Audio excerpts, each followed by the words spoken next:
ভারতীয় সেনাদের কল্যাণে সপ্তশতী যজ্ঞ বারাকপুর রামকৃষ্ণ বিবেকানন্দ মিশনে।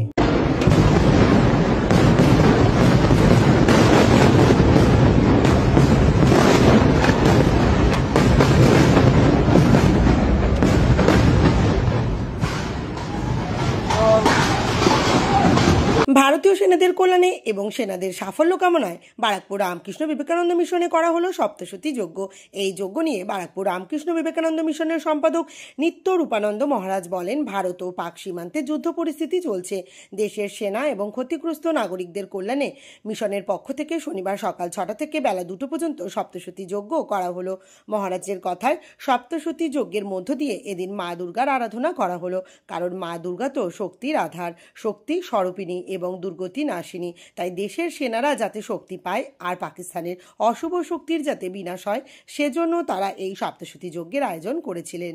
এটা ভারত পাকিস্তান সীমান্তে যে যুদ্ধ পরিস্থিতি চলছে তাতে ভারতীয় সেনাদের কল্যাণ কামনা করে এবং যে সমস্ত নাগরিক যারা ক্ষতিগ্রস্ত হচ্ছেন তাদের কল্যাণ কামনা করে আমরা সপ্তশতী যজ্ঞ মানে চণ্ডী যজ্ঞ করছি এবং এটা সকাল 6টায় শুরু হয়েছে, 2টো পর্যন্ত চলবে।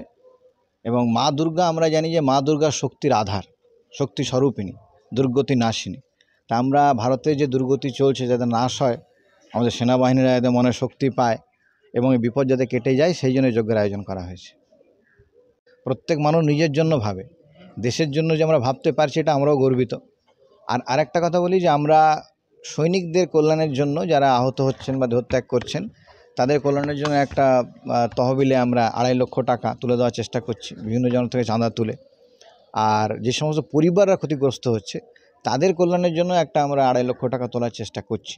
মানে আমরা অ্যাজ এ ইন্ডিয়ান হিসাবে যতটা সাহায্য করা যায় আমরা সেই চেষ্টা করছি আর কি। এবং এটা সবারই করা উচিত আজকের দিনে, কারণ আজকে সমস্ত ভারত সংকটের মুখে। সমস্ত ভারতবর্ষ একত্রিত হয়ে যদি প্রার্থনা করে, সাহায্য করতে এগিয়ে আসে, তাহলে নিশ্চয়ই এই বিপদ কেটে যাবে। শুধু তা না, আর কখনো ভবিষ্যতে হবে না বলে দৃঢ় বিশ্বাস করি।